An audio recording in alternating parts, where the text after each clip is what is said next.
The new Joker movie is set to be remembered as one of the most notable cinematic missteps in recent history.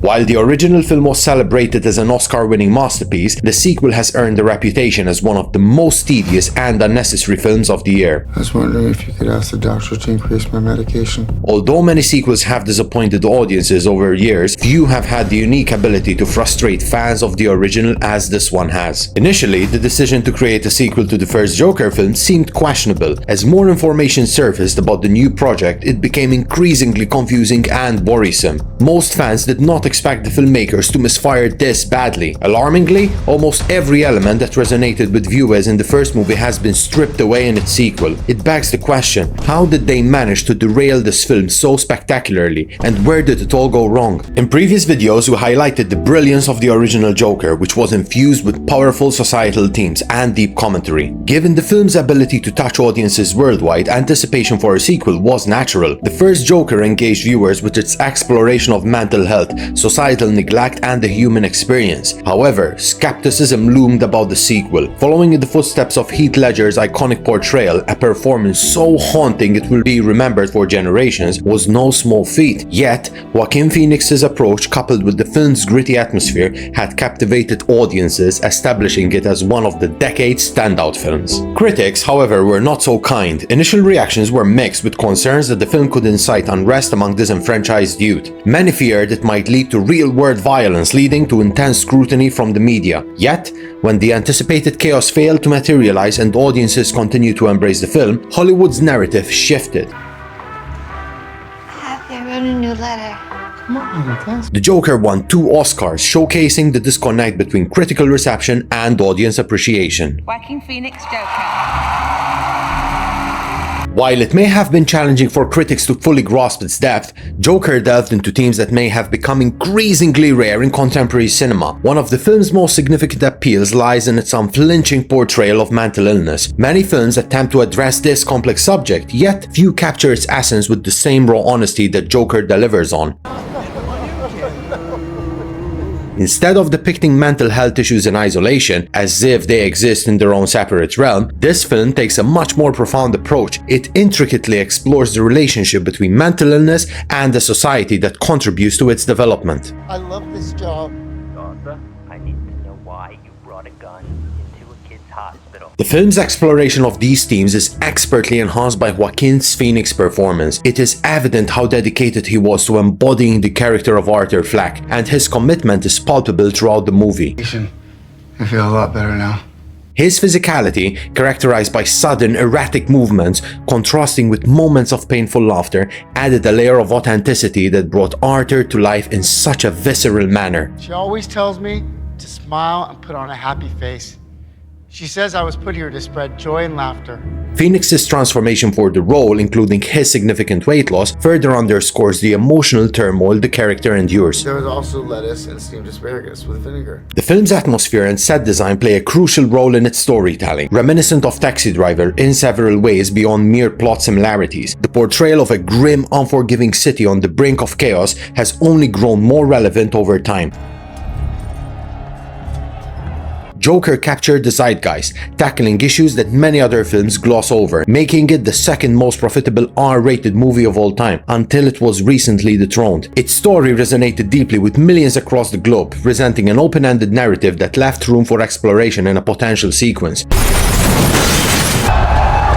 However, many agree that the film stands as a self-contained story. As director Todd Phillips himself stated, there was never an intention to expand it into a franchise, further solidifying the notion that Joker was meant to be a standalone piece. The other guys, they don't feel comfortable around you, Arthur, because people think you're weird. The conversation surrounding the potential sequel to Joker has been rife with speculation and debate, and it's intriguing to think about where Arthur Fleck's story might go from here. While many fans and critics agree that a sequel might not be necessary, the announcement from Warner Brothers indicating their interest in pursuing a second film and even an entire series of origin stories was not entirely surprising. Hey! After all, the original Joker film grossed over $500 million and garnered immense cultural recognition, making it an irresistible opportunity for the studio, especially given the backdrop of recent DC movie failures. However, for a sequel to truly work, both Joaquin Phoenix and director Todd Phillips would need to be fully on board. At what point, after making the first Joker, did you both realize that there was more story to tell? Both benefited enormously from the film's success, becoming rich and influential figures in the industry as a result. The promise of additional financial gain might not be the driving factor that would compel them to return to the story. In previous interviews, Phillips expressed a clear desire to only make a sequel if he could find a way to maintain the thematic resonance of the first film. He emphasized that while a sequel would need to explore similar themes, there remained the challenging question of how to develop the story further without losing the original's authenticity. Why not? Why wouldn't you want to take it to the next level? Because we like this as a standalone thing, as its own thing. Joaquin Phoenix echoed these sentiments, reflecting on the difficulty of envisioning an authentic continuation of Arthur Fleck's tale. In his words, "I don't know that there is more to do." His cautious approach suggests an awareness of the challenges involved in crafting a sequel that honors the complexity of the character and the depth of the original narrative. Hey, what's your name? Arthur. Hey, Arthur. You're a really good dancer. It seems both artists were open-minded yet wary, understanding the expectations set by the first film while grappling with the pressure to deliver a follow-up that would not disappoint. After a prolonged silence regarding a sequel, news began to emerge in 2021. The Joker 2 was indeed in development. The title was revealed to reference a mental illness shared between two individuals, leading many to speculate about the possible inclusion of Harley Quinn. Let's give the people what they want. The idea of exploring a relationship between Arthur Fleck and Harley Quinn generated considerable buzz, particularly given the first film's intense focus on themes of loneliness and isolation. There's always a joker. That's the rule. Despite this newfound excitement, many fans remained skeptical. The original film's narrative was steeped in a gritty realism that seemed at odds with the more fantastical elements often associated with the broader DC universe. Transitioning to a storyline that includes Harley Quinn, a character typically characterized by her vibrant personality and chaotic energy, could potentially dilute the haunting atmosphere that made the first Joker so impactful. Okay, I'm waiting for the punchline. There's no punchline. It's not a joke. The anticipation surrounding the sequel to Joker was palpable, but it quickly became a topic of heated discussion among fans and critics alike. In August, the uncertainty reached a new peak when it was revealed that Ladygaga would play a central role in the film, which led to the assumption that the narrative would at least partially focus on Harley Quinn. This announcement, however, was overshadowed by the surprising revelation that the sequel would be a musical.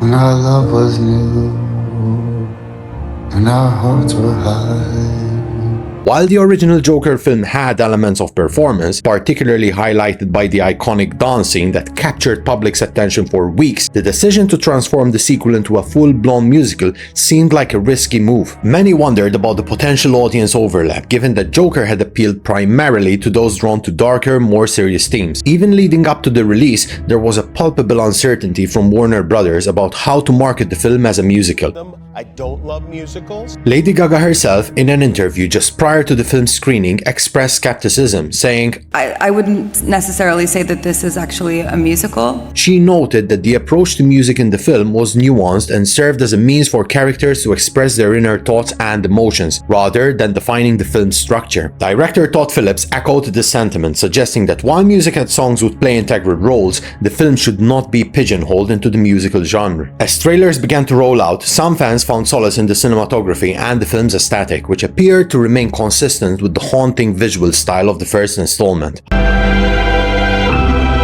haven't done anything with my life like you have. However, the reception to the trailers was quite mixed. The final trailer for the original Joker had amassed over 100 million views, while the sequel's trailer struggled to reach even a fraction of that, sitting around 30 million. It became clear that this sequel had a significant hill to climb to meet the high expectations which were set by the first film. When early reviews started trickling in, the division among critics became even more pronounced. Unlike many films that faced a mixed response, Joker, Folie, Deux saw its Rotten Tomatoes score plummet to a staggering staggering 45% just a day before its release. Many critics described the film as listless and a chore to sit through. While some praised the performances of Joaquin Phoenix and Ladygaga alike, they also pointed out that the film lacked a compelling reason for its existence, a sentiment echoed in several positive reviews that acknowledged the film's divisive nature. This echoed the first film's reception, where Hollywood's accolades only came once the film had gained substantial popularity. I want to see the real you.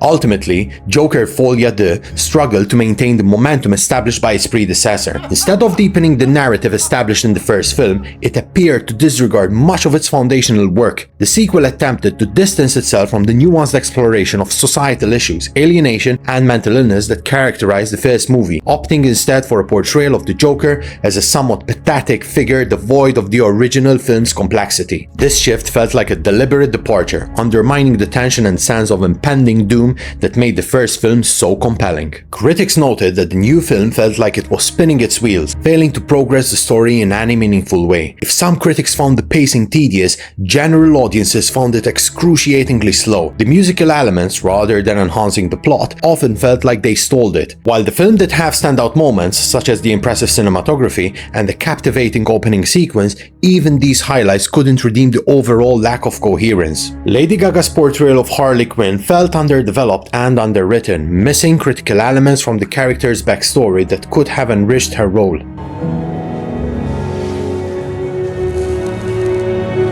The portrayal of Harley as just another patient in Arkham, rather than as a trained professional who gets indoctrinated by the Joker, stripped away layers of complexity from both characters, leading to a less engaging narrative. I'm a little help. Critics and audiences alike were left questioning the necessity of the sequel. The film appeared to exist solely as a means to capitalize on the success of its predecessor, driven more by the allure of profits than by a desire to tell a meaningful story. Both Phillips and Phoenix had previously indicated their reluctance to revisit the characters, emphasizing that the story had reached a natural conclusion. However, the temptation of multi-million-dollar payoffs proved too great, leading to a production that ultimately felt like a cash grab rather than an artistic endeavor. While Joker was celebrated for its authenticity and resonance with audiences, the sequel's approach felt disconnected. It was a cautionary tale of how the pursuit of profit can sometimes overshadow the original version, transforming a rich narrative into a hollow imitation. In the end, what resonates with audiences is not merely the spectacle of a franchise, but the substance and meaning behind the story. The narrative established by the first Joker film had captured a cultural moment, while its sequel risked reducing the legacy to just another chapter in a money-making venture. As the Joker himself might say, "Not about money, it's about sending a message." Unfortunately, the sequel seemed to miss that crucial point altogether.